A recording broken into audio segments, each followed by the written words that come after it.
কই এটা iPhone 11 design, এটা 12 ডিজাইন, এটা 13, এটা 14, এটা 15, এটা 16 আর এটা হলো 17 ডিজাইন। এখন এই 6টা আর এই আইফোন 17 দেখতে আলাদা কেন কও? কারণ আইফোন 11 থেকে নিয়ে আইফোন 16 আমার আইফোনের ডিজাইনার ছুটিতে আসছিল। ওই ডিজাইনার অফিসে আইছস? জি স্যার, আইসাই তো তারা হুরা করে আইফোন 17 বানাইলাম।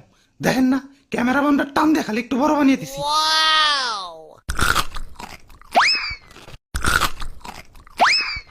আমি আইফোন কোম্পানির সিইও, এক আপেল আমি এক কামড়ের বেশি খাই না।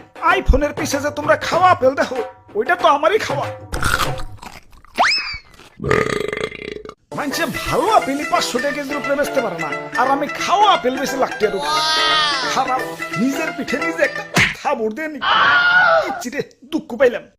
দুঃখ থেকে মনে পড়লো গরিবের নাকি আইফোন কিনতে অনেক কষ্ট হয়। হাসপাতালে যে কিডনি বেছে তারপরে আমার আইফোন কিনে। আমি থাকতে তেমন হতে দিতে পারি না। গরিবের জন্য আমার মন কান্দে। আমি গরিবের কষ্ট দূর করতে চাই।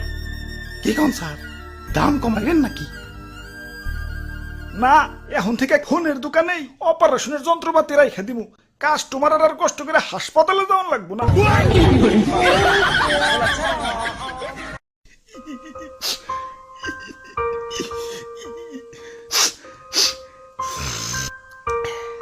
ওরে বাপুরে, ইয়া তুমি কান্তাছো কেন?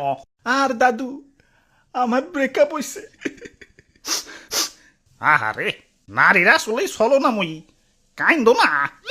আরে দাদু, ও ব্রেকআপ করে নাই তো, আমিই করছি। ইয়া কেন কেন? আর কইও না, আমার জিএফ এর জন্মদিন হলো সেপ্টেম্বর মাসে। এখন জন্মদিনে গিফট নিব, এটা তো স্বাভাবিক। আবার বছর বছর এই সেপ্টেম্বর মাসে আইফোন রিলিজ হয়।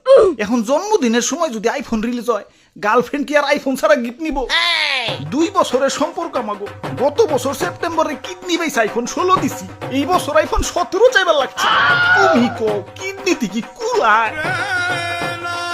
তোমরা প্রেম করো ঠিক আছে, এই সেপ্টেম্বরে জন্মদিন লাগো বাদ দিয়ে প্রেম করো। লাখ টাকার ফোন চালাই, ভাব তো একটু থাকবে। আইফোন এটা কেবল ব্র্যান্ডের পোলাপানরাই চালাইতে পারে, কারণ আইফোন সে ইজ ব্র্যান্ড। আব্বে হালায়, তুমি টিকটক মারাও ঠিক আছে, হাতে আয়না কেলা। আমার গার্লফ্রেন্ডও আইফোন কেনার পর ড্রেসিং টেবিল কেনার জন্য পাগল হয়ে গেছিল। এই আইফোন লাগো হাতে, আয়নার কি সম্পর্ক? আরে ভাই, আইফোনের ক্যামেরাতে ছবি তুললে ওই ছবিতে কি আর আইফোন দেখা যাইব? সামনে আয়না রাখলে আইফোন সহ ছবি উঠান যায়। লাখ টাকা আইফোন কিনছি, মানুষের দেখাইতেইব না, টাকা তো সই করতেইব না কি? ওরে বাপুরে, ইয়া তুমি